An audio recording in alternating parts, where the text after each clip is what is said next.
Bien ici parle espagnol. ¿Todos? ¿Todos? ¿La mayoría? 89% exactamente. Ya. Francés es muy mediocre, así que voy a hacer esta conferencia en español. En chileno. Me resulta un tremendo honor y creo que es de las veces que la palabra honor, que no siempre cuando uno dice que es un honor estar aquí, realmente es un honor estar aquí, pero esta vez realmente lo siento profundamente. Extraño porque tengo en mi cabeza esta universidad, quizás esta sala, en blanco y negro. La vi muchas veces cuando me estaba formando políticamente como estudiante, incluso en el colegio. A propósito de mayo del 68 con su épica, pero también con su fracaso. Y creo que es importante que desde la izquierda lo discutamos en ambos sentidos. Uno de los libros que en mi juventud, siendo joven aún, pero me atrevo a hablar de mi juventud porque hoy día hay generaciones mucho más jóvenes todavía que nos cuesta comprender. Que me marcó mucho fue el libro de entrevistas de Daniel Cohn-Bendit, se lo recomiendo, La Revolución y nosotros que la quisimos tanto, donde se pregunta justamente qué fue lo que le pasó a esa generación del 68, cuyas ideas cambiaron culturalmente la sociedad, pero políticamente quedaron mercantilizadas, fueron absorbidas, procesadas por el modelo. Y es una pregunta muy vigente, necesaria para quienes venimos desde movimientos y organizaciones sociales, quienes estamos en política viniendo de la lucha social, algo que no debemos olvidar nunca. Me voy a referir más en detalle a eso. Quiero agradecer a la Universidad de la Sorbona de París por extenderme esta invitación a realizar una clase magistral en una institución de tanto prestigio e historia. Nos une con Francia, como ustedes seguramente saben, lazos de amistad, lazos culturales, lazos económicos, pero un lazo que es indestructible, que es el de la solidaridad. Que estos lazos se expresan de diferentes maneras en nuestra historia, a través de la cultura, de la filosofía, de la ciencia. Por cierto, a través del ya mencionado Alain Touraine, del naturalista Claudio Gay en el siglo XIX, de los religiosos y luchadores André Gerland y Pierre Dubois, el cineasta Raúl Ruiz y Patricio Guzmán, la cantante Anita Tijoux y también su madre María Emilia. Me atrevo a mencionar. Quisiera aprovechar esta ocasión para rendir homenaje a quien hablábamos antes, que es el insigne sociólogo Alain Touraine, fallecido en junio, aquí en esta ciudad, pero que construyó un vínculo indestructible con Chile y cuya familia, que no sé dónde están, pero estaba conversando con ellos ahí, cuyos hijos me contaban que aún prevalece y quieren que siga prevaleciendo en las futuras generaciones. Su trabajo en nuestro país en los años 50, 60 y 70 fue relevante no solo para Chile, sino para toda la ciencia social europea y latinoamericana. A ellos unió afectos profundos reflejados en su hermosa familia franco-chilena, que nos agradece su presencia acá. Y les recomiendo mucho, en estos momentos turbulentos, releer Vida y Muerte del Chile Popular.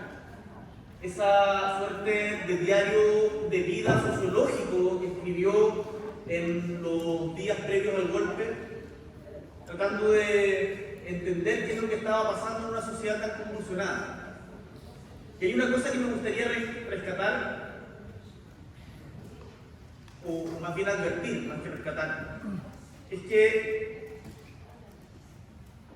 después del 29 de junio de 1973, cuando comenzaba la dictadura en Uruguay, pero además hubo un intento de golpe en Chile, el tanquetazo, que fue sofocado en ese entonces por el general Prats, que después sería asesinado por la dictadura en Buenos Aires.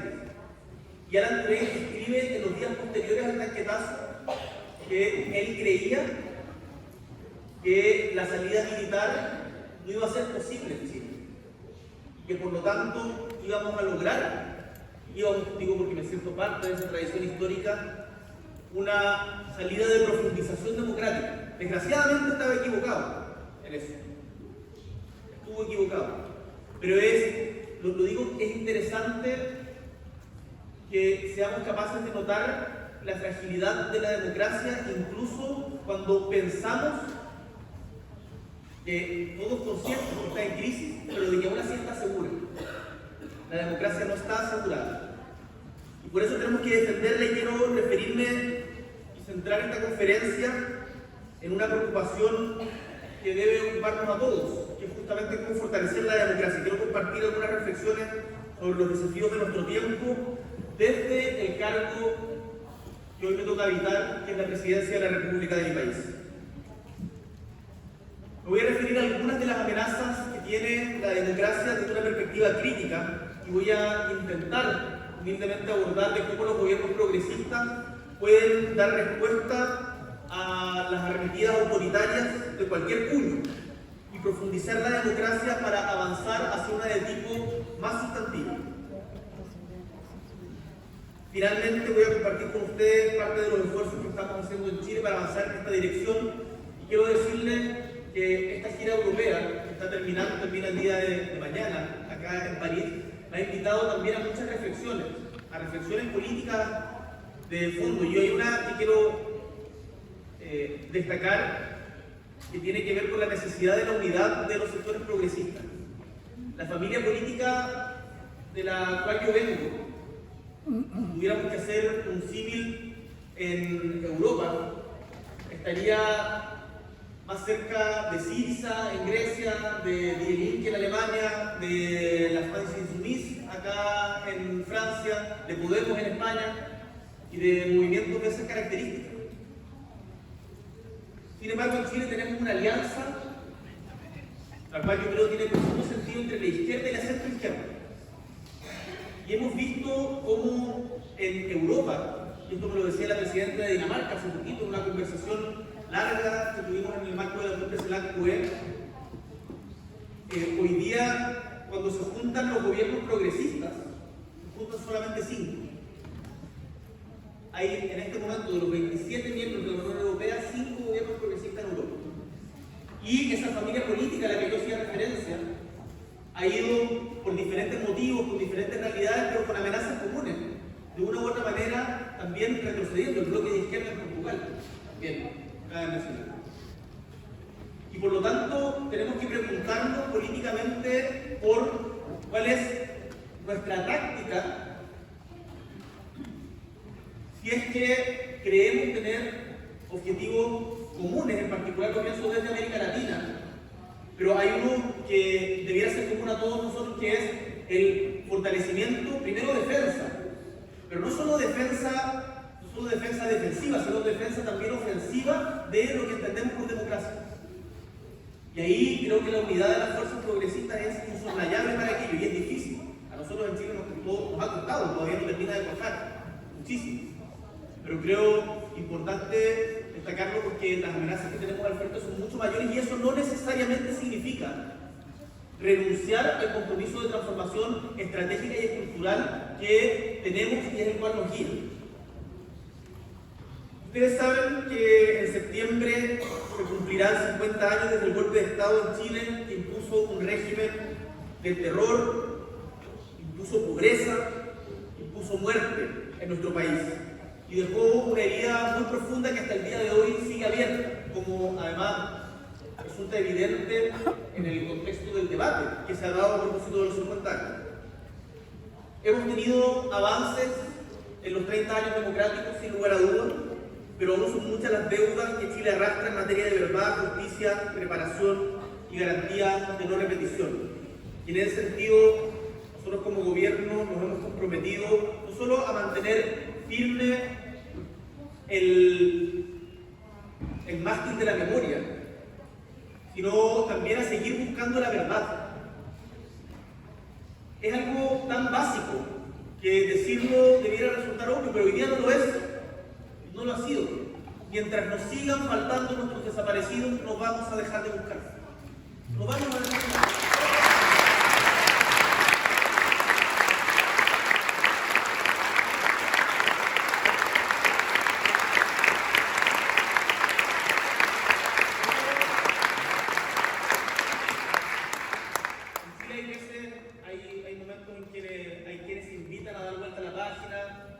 Hay quienes invitan incluso osadamente a cerrar los vuelos,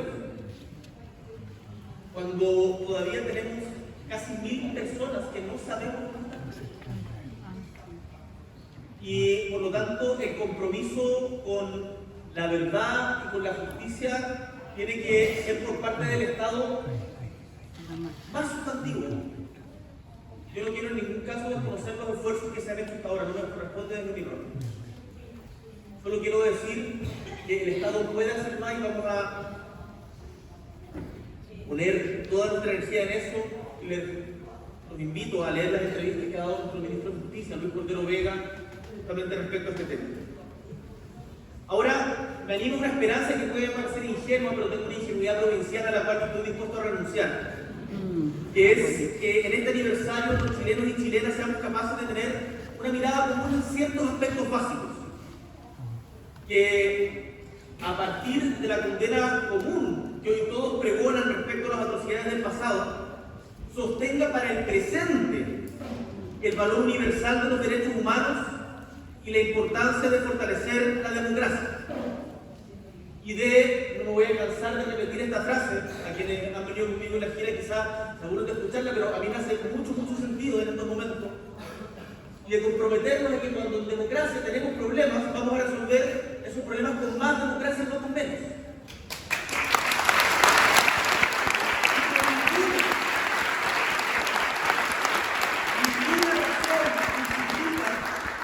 Ninguna razón justifica, ninguna diferencia justifica que se violen los derechos humanos de otra persona.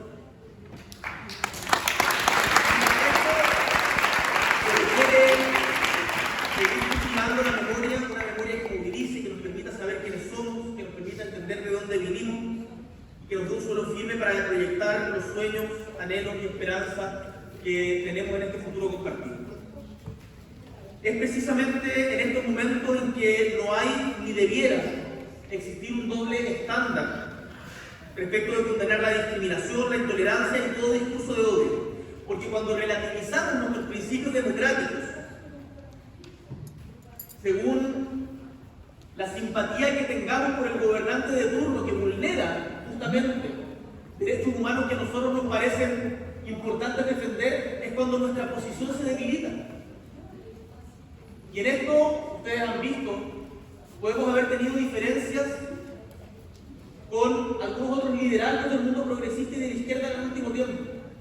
Pero acá yo creo que es importante sostener una cuestión de principio. Cuando hablamos de la violación de los derechos humanos en Nicaragua, por ejemplo, desde la izquierda no tenemos que responder con no, pero es que en Israel también. No, pero es que en Estados Unidos también, mira lo que hizo Estados Unidos antes. Estos son temas que nos deben importar en sí mismos.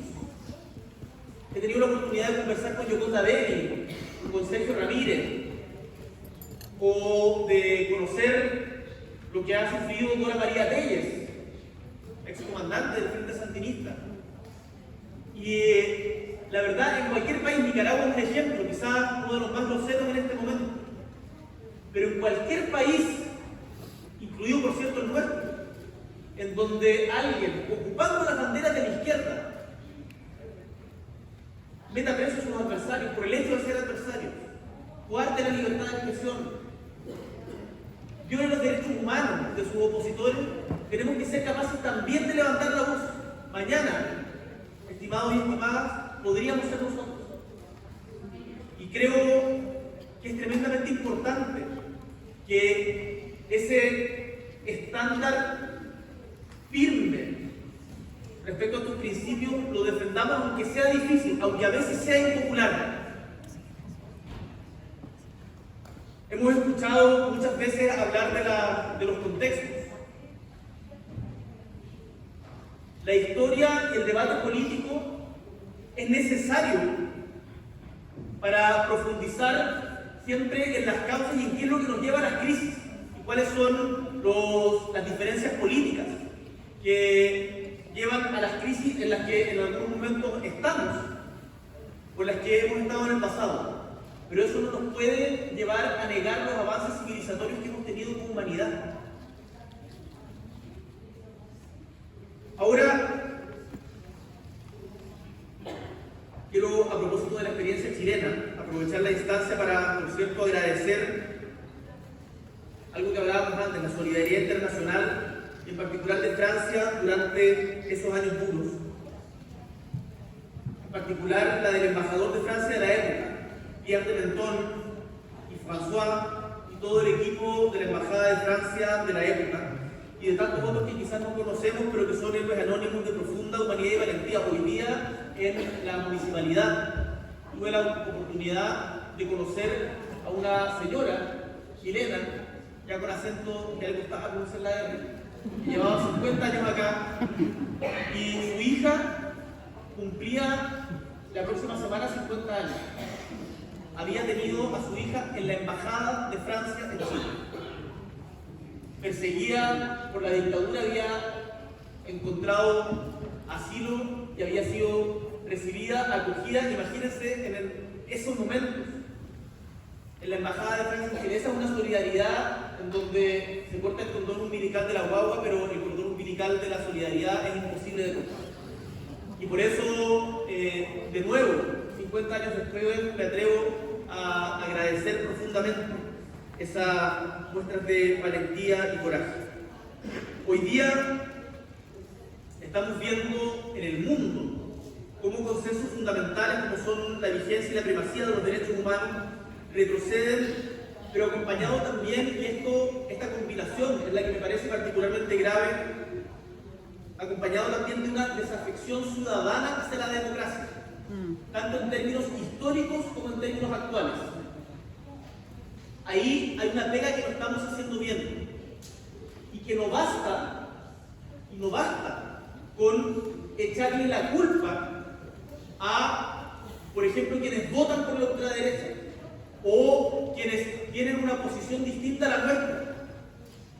La posición cuando desde los sectores progresistas, por ejemplo, en el caso del rechazo del plebiscito constitucional, del rechazo de la primera propuesta que emanó de la Convención para una nueva Constitución, cuando de sectores progresistas se tontea o se pretende decir de que esto sucedió porque no se entendió, creo que habla muy mal de nosotros mismos. Es nuestro deber el mayor en este caso. Por cierto, que existe la desinformación. Por cierto, que hay grupos que operan activamente con la desinformación. Lo hemos visto en todo el mundo. Pero la labor de hacer sentido políticamente es algo que no se logra solamente en una elección, es un trabajo de mucho más largo plazo. Y ahí creo que los sectores progresistas hemos, durante demasiado tiempo, abandonado y contribuido a profundizar el abismo que existe entre instituciones y pueblos.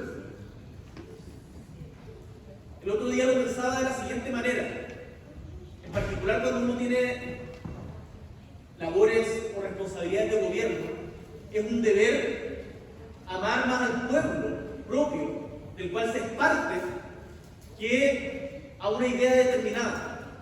Y eso significa ser capaz de entenderlo, moverse con él.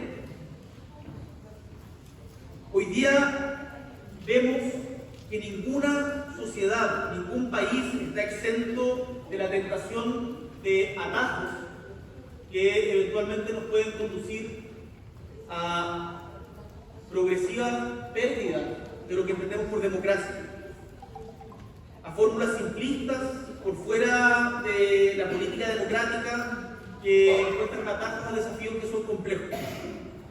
Quizás uno de los mayores riesgos está en la banalización de la democracia y sus mecanismos, lo que el politólogo Colin Crouch denominó a principios de los 2000 posdemocracia. La democracia hoy día está amenazada por la desinformación, por la inseguridad, como por ejemplo la violencia, por la corrupción y por las desigualdades. Me gustaría referirme en atención al tiempo, en particular a estas dos últimas, la corrupción y las desigualdades. La corrupción en la toma de decisiones se produce no solamente cuando se certifica la comisión de un delito tipificado en el código respectivo de un funcionario público, sino también cuando las decisiones públicas se toman en función del interés privado por sobre el interés general, desvirtuando de esta manera el ejercicio de la función pública. Este fenómeno deja descubierto una pugna de intereses que a menudo se presenta en la esfera pública y que la política tiene el deber de atender y corregir. Pero la pregunta que tenemos que hacernos desde también el gobierno, y muchas veces cuando suceden casos de corrupción, desde el poder se reacciona a la defensiva. Yo creo que nosotros tenemos que reaccionar no a la defensiva, sino con mucha transparencia y preguntándonos cómo lo hacemos para que este interés colectivo sea el que siempre prevalezca por sobre los intereses individuales. Porque el problema que genera la corrupción, además del desfalco eventualmente de recursos, es que engendra desconfianza y desafección hacia la democracia y sus instituciones. Y la democracia pasa a ser vista como un proyecto político elitario del cual únicamente se sirven los poderosos del momento, mientras que una porción mayoritaria de la población es excluida. Esto no es menor, y lo decimos porque hemos revisado datos cualitativos en Chile, y a propósito del estallido social del año 2019, una de las cosas que se presenta es que acá hubo una rebelión, hubo un desencanto que se tradujo en una protesta contra el abuso, la indignidad y la desigualdad. La desigualdad en particular es un tema sobre el que voy a volver más adelante. Quienes nos dedicamos a la política, quienes hemos hecho de este oficio nuestro sentido de vida, pero particularmente quienes desempeñamos cargos de confianza, tenemos el deber de ser personas íntegras y transparentes. Pero la corrupción no debe ser pensada solamente en términos individuales, es también un fenómeno social. Por supuesto que tenemos que elevar los estándares de probidad, por supuesto que es necesario, porque en muchos casos hay una regulación penal muy deficiente al respecto, a veces puede ser necesario aumentar las penas por las cuales se sanciona. En Chile acabamos de pasar una ley de delitos contra cuello y corbata.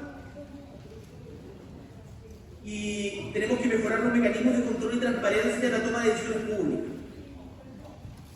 Pero creo que el verdadero desafío, o el desafío más profundo, el más difícil, está en que entendamos también la lucha contra la corrupción como una lucha por una democracia más participativa e incluyente, en la que participen en la toma de las decisiones públicas todos los potencialmente afectados por esas decisiones. Aquí me atrevo a tomar prestada la noción de la democracia deliberativa habermasiana, que también utiliza Nancy Fraser, que da cuenta de los límites y oportunidades para que se ejerza realmente una democracia más igualitaria, en particular, en donde en estos momentos tenemos tanto acceso a la información. ¿Cómo es posible que tengamos hoy día cada vez más acceso a la información y nos sentamos cada vez menos parte de algo común? Ese, para mí, como gobernante hoy día, es uno de los principales desafíos. Yo aspiro, más allá de políticas públicas concretas, siempre te preguntan qué es lo que te gustaría cuando termines tu mandato. Bueno, que hayamos crecido, que hayamos disminuido el GDP en X, que hayamos salido habido del estancamiento en productividad, que hayamos mejorado la pobreza, que hoy día está en 2,2, que fuera tanto, pero hay cuestiones que son intangibles, pero son igualmente valiosas. Y a mí una de las cosas que me importa, que ha sido golpeada duramente en Chile en los últimos, en las últimas semanas, a partir del caso Convenio, es que podamos restablecer o establecer una nueva confianza entre los ciudadanos, pero también entre los ciudadanos y sus instituciones.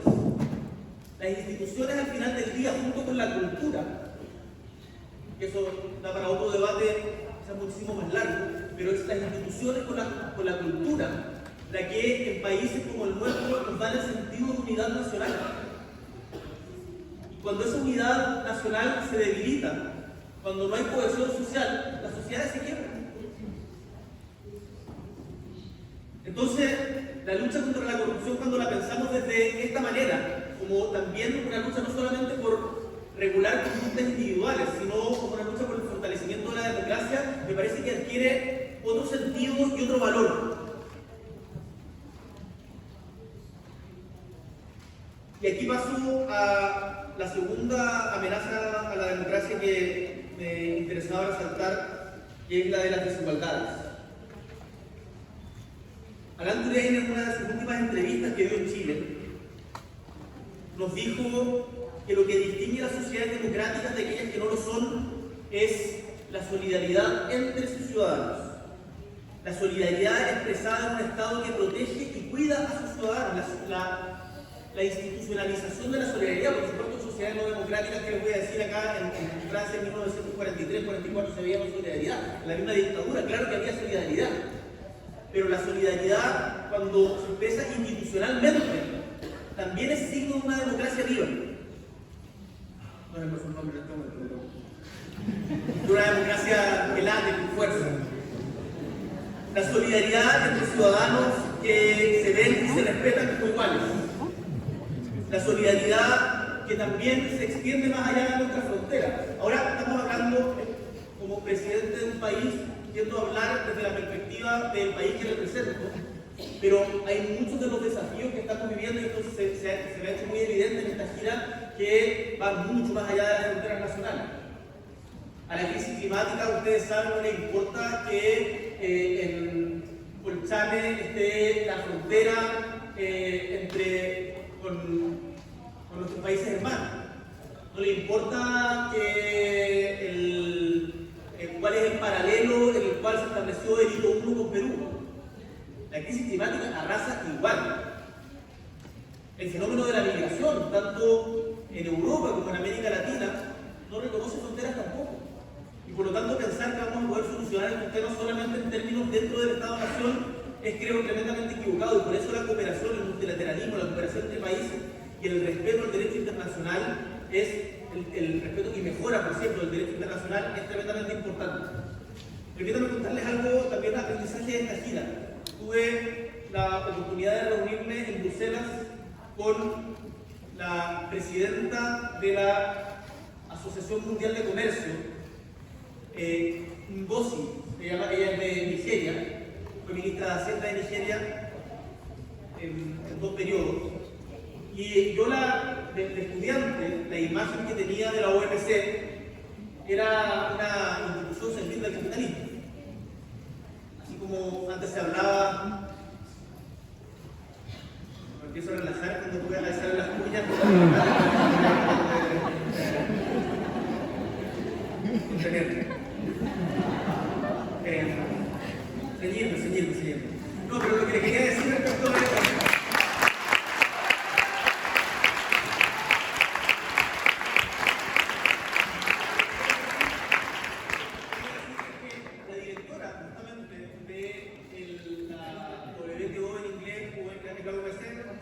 En la OMC, la Organización Mundial de Comercio, ella me decía que ella, cuando le ofrecieron la presidencia de la OMC, cuando le ofrecieron la dirección general popular, ella también tenía desde cerca intuiciones parecidas.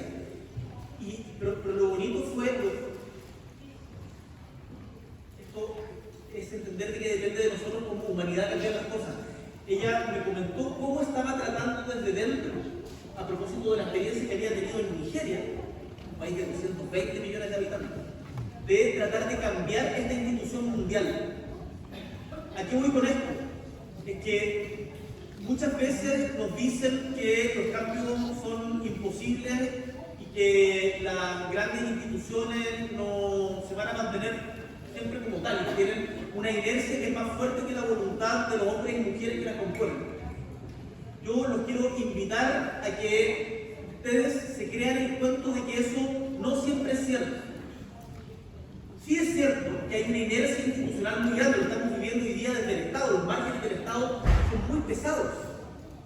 Pero también es cierto, y conviven estas dos verdades, que a partir de el pesimismo de la inteligencia y el optimismo de la voluntad, podemos encontrar una síntesis que vaya cambiando y moldeando las instituciones para mejor. Yo quiero defender mucho la idea de cómo cuidamos las instituciones y cómo cuidamos las instituciones.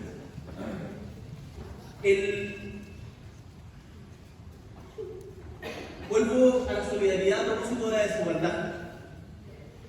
Les decía que la solidaridad se expresa en un Estado que protege y cuida a sus ciudadanos. El informe del PNUD,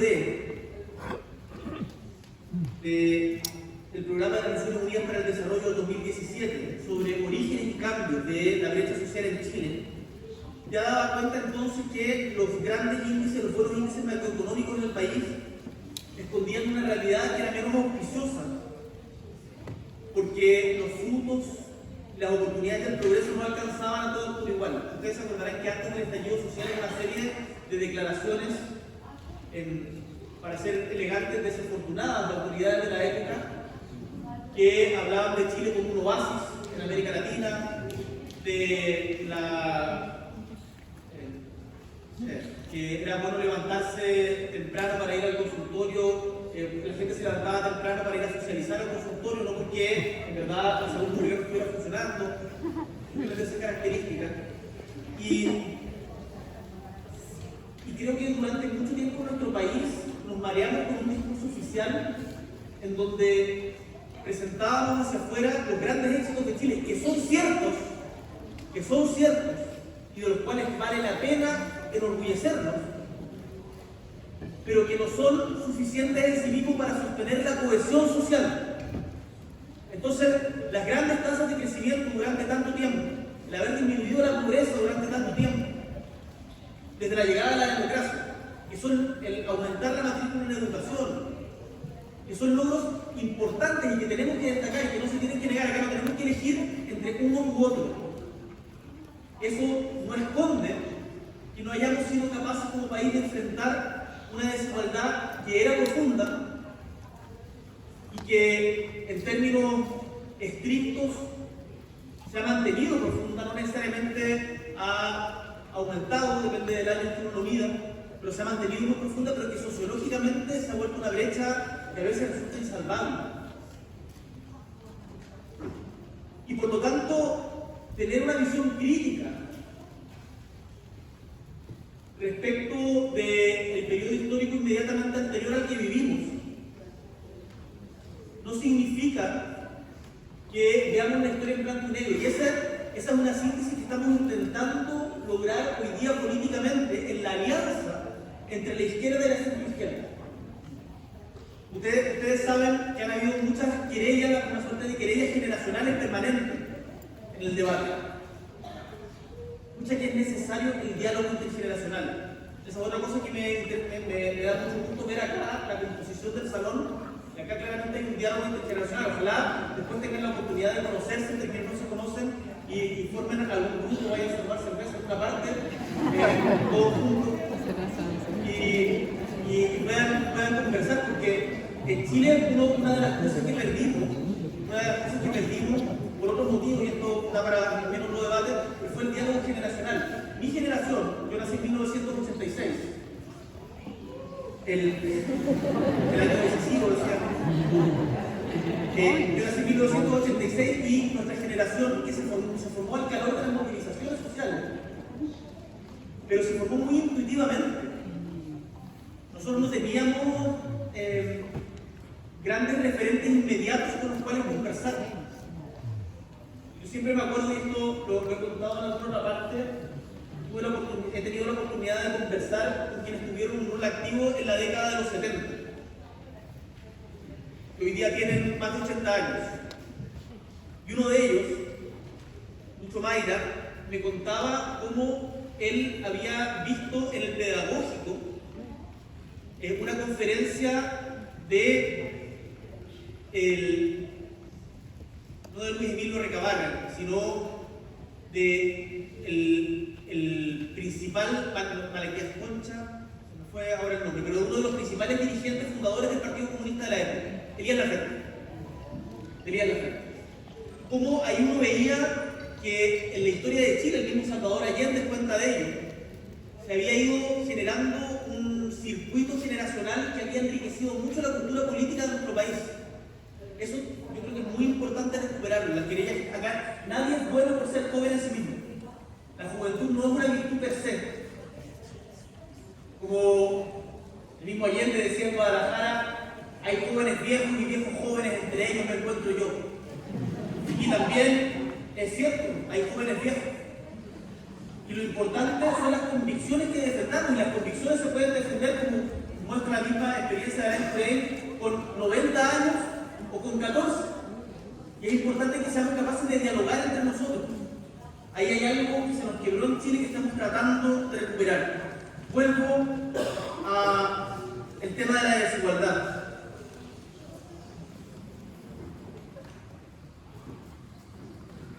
En el informe del Perú se señalaba que la desigualdad perjudica el desarrollo, dificulta el progreso económico, debilita la vida democrática, afecta la convivencia y amenaza la cohesión social.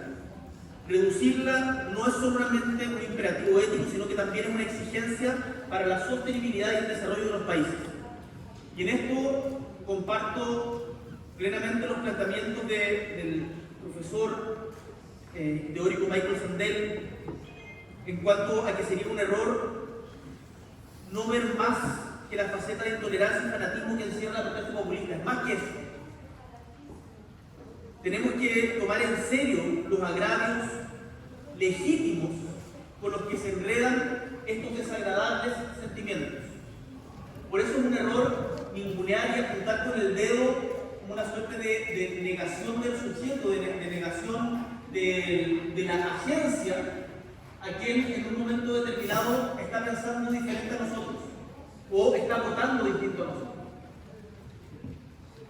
Nosotros tenemos que buscar a convencer. Yo esto lo he dicho anteriormente, a mí a veces hay gente que me saluda y me dice, compañero, soy orgulloso del 31%.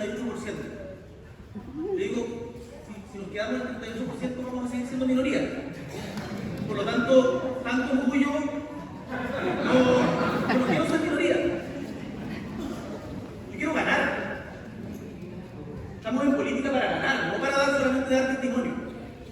Y ganar significa entender también que no todas las posturas, no todos los postulados que tenemos desde el minuto cero se van a hacer realidad tal cual.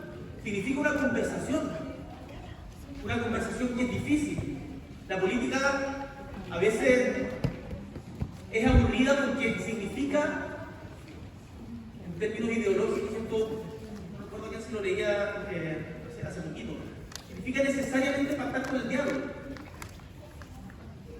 En el sentido que en el ámbito de las ideas, en la medida en que uno mantenga coherencia en los principios, por eso hacía esa defensa tan categórica del principio de respeto a los derechos humanos antes, pero en la medida en que mantengamos coherencia con los principios, significa necesariamente negociar, transar, llegar a acuerdos. Eso a veces he mirado con mucha desconfianza, pero yo les digo, estando en el gobierno, pero de antes,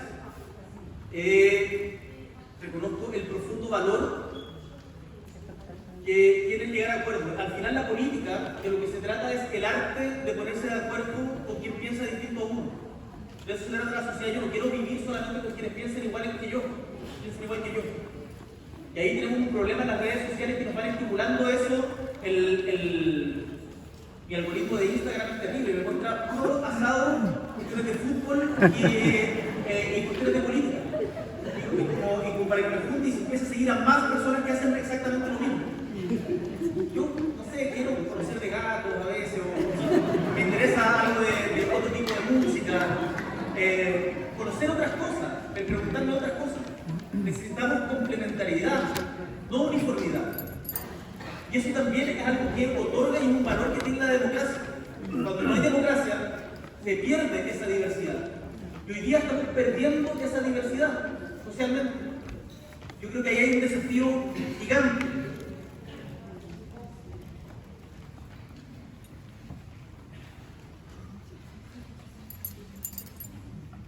Vuelvo para cerrar la idea de la desigualdad. Es cierto que en Chile muchas cosas cambiaron para bien. También hay cosas que no cambiaron lo suficiente, o hay cosas en donde se profundizó un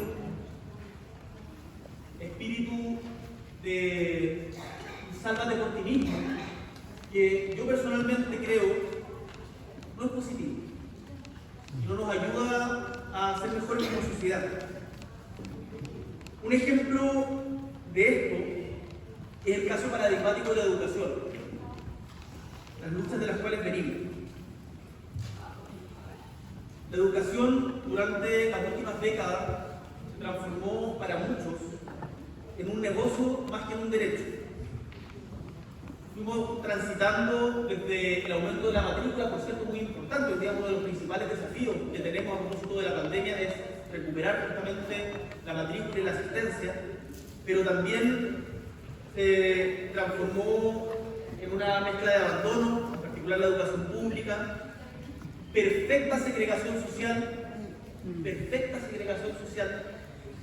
y una promesa incumplida de movilidad social. Hoy día en nuestro país son millones de personas las que cargan con la pesada mochila de la deuda estudiantil sin retribución alguna de una crisis que se ha agudizado por la pandemia. Cuando nos recibían acá diciendo bienvenido a la universidad pública, yo me siento profundamente orgulloso de haber estudiado en la Universidad de Chile. Pero cuando le digo a algún europeo o algún argentino, para que no estén lejos, que estudié en la Universidad de Chile, pero me salía como $5.000 al mes, como en la universidad pública, no lo pueden creer, eso no es culpa de la Chile, por supuesto. ¿En qué momento en nuestro país decidimos que derechos que, siguiendo la lógica de Michael Walzer, hay ciertas esferas de la sociedad que debieran estar por fuera del orden del mercado, que son los derechos sociales?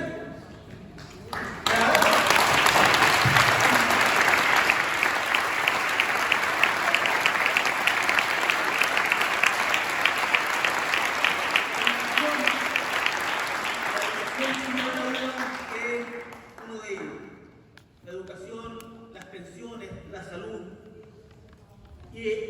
Nótese que en el último tiempo en particular, quiero destacar los esfuerzos políticos del segundo gobierno de la presidenta Bachelet. Yo fui opositor al gobierno de la presidenta Bachelet. Era uno de los pocos diputados que, por izquierda, criticaba la reforma laboral, el sistema de gratuidad que se había instalado. Creo que era bueno seguir empujar, pero creo que la presidenta Bachelet hizo un esfuerzo que es digno de encomio, que fue tratar de abordar este problema de desigualdad lacerante que teníamos en Chile. ¿Cómo reaccionó después el otro sector político en Chile? Otro sector político, la derecha.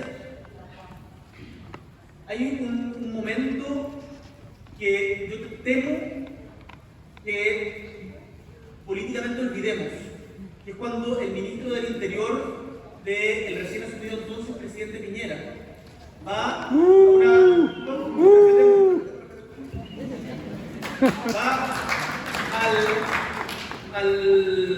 foro con empresarios, a la ENADE, y dice: hay muchas cosas que queremos cambiar, pero hay cosas que no queremos cambiar, dice Andrés Chadwick. Y dice: algo que no queremos cambiar, por ejemplo, es la Constitución. Y el proyecto que presentó la presidenta Bachelet lo vamos a meter en un cajón. ya sea el círculo de meter el proyecto de la Constitución en un cajón.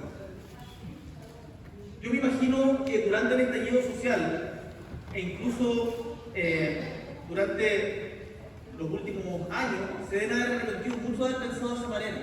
No hay que esperar a una crisis para hacernos cargo de los problemas latentes que tenemos como sociedad. Y hoy día, a propósito también de los errores propios de los errores que cometimos desde la izquierda, desde el progresismo, desde los movimientos sociales, hay una tentación de correr como si el 2019 no hubiese pasado. Y hay quienes dicen que fue solamente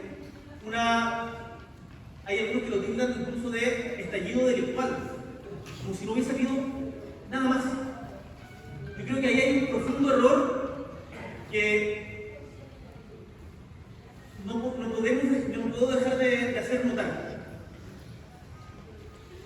Necesitamos en Chile encontrar un consenso respecto del camino al desarrollo de largo plazo que tenemos. Y eso pasa, creo yo, por reducir las desigualdades. Hace un par de meses había consenso en el mundo civil y en el mundo empresarial que era necesaria una reforma tributaria. Hoy día, después de las elecciones del Consejo Constitucional, se sintieron empoderados y decidieron dejar de lado ese consenso. Yo creo que es pan para hoy y hambre para mañana. Creo que no hacernos cargo de las profundas desigualdades que tiene nuestro país o cualquier sociedad, al final termina redundando en quiebres sociales.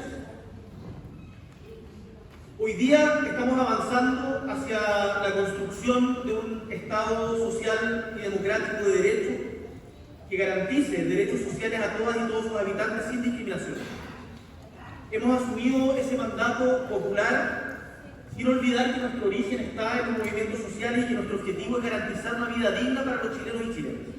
Hemos tenido dificultades, por cierto, pero no perdemos de vista el sentido o lo que nos mueve, cuáles son los motivos por los cuales llegamos a donde estamos hoy día.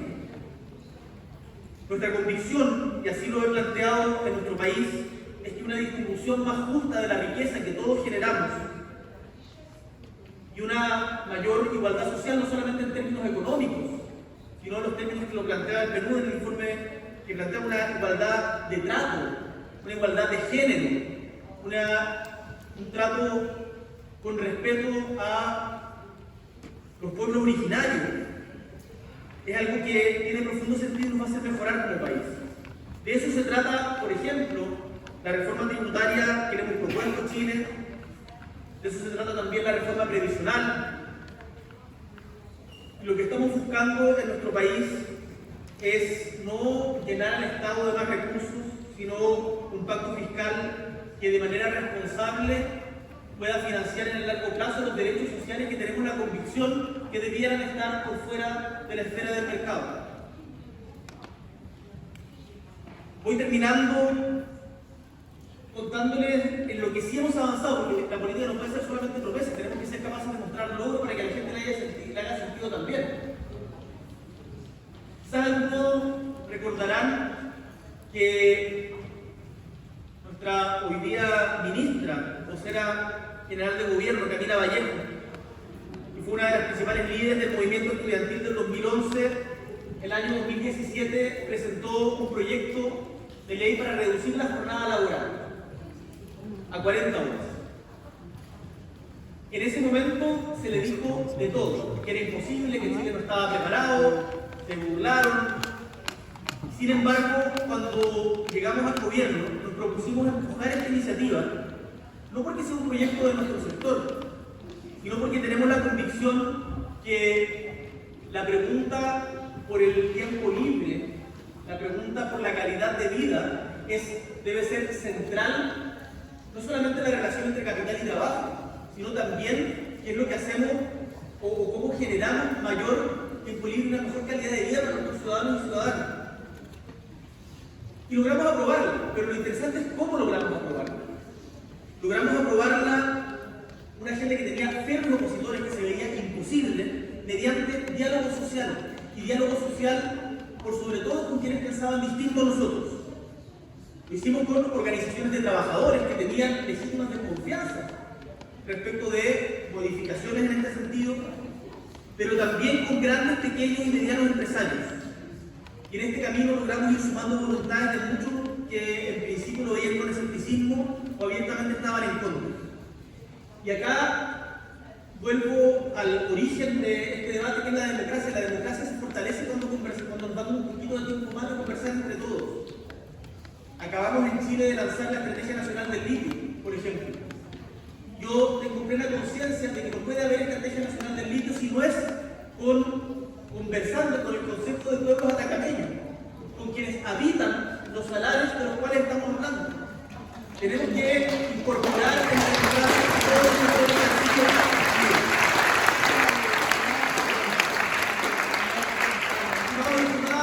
Los cambios, para que sean posibles y sostenibles en el tiempo, deben aunar en la diversidad nuestras voluntades. Ese es el espíritu que espero que guíen las reformas que estamos impulsando en nuestro país. Ahora, ustedes saben que los últimos años han sido difíciles en nuestra patria, pero también saliendo de Chile uno puede ver que han sido difíciles en todo el mundo. La pandemia, sin lugar a dudas, generó estragos que van a ser permanentes y un trauma del que hemos hablado poco, en particular en materia de salud mental. Y no me cabe ninguna duda de que hoy día los motivos por los cuales vale la pena defender a la democracia tienen total y plena vigencia. Les quiero hacer la invitación a que esos valores los cuidemos, los protejamos y los fortalezcamos. Francisco Bilbao, tras su estadía en París a mediados del siglo XIX, planteó que podemos hablar de democracia cuando esta está fundada en el principio de igualdad y de respeto a la dignidad humana, permitiendo la emancipación moral y material del hombre y, por supuesto, de la mujer.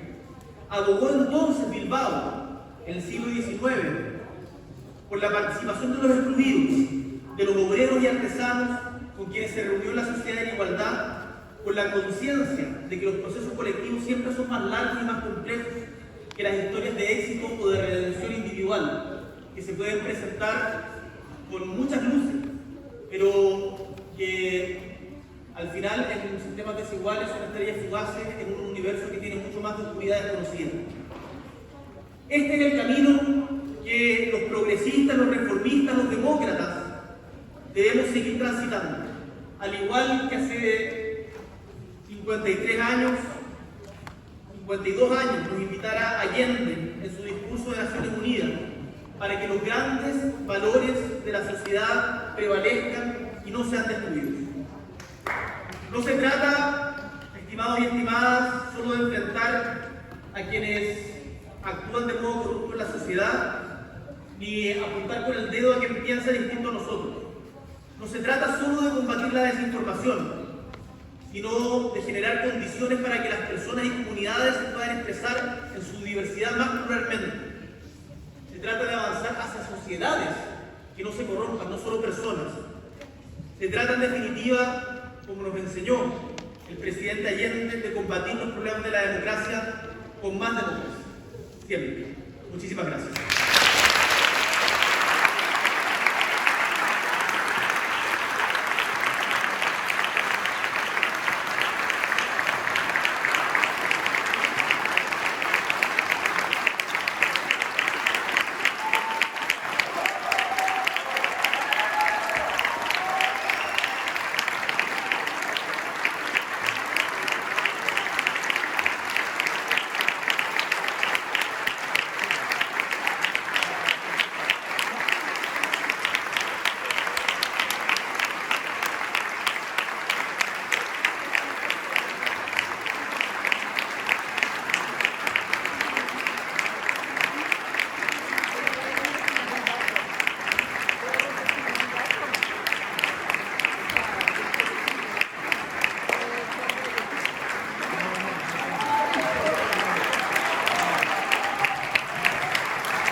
coincidir con la constitución.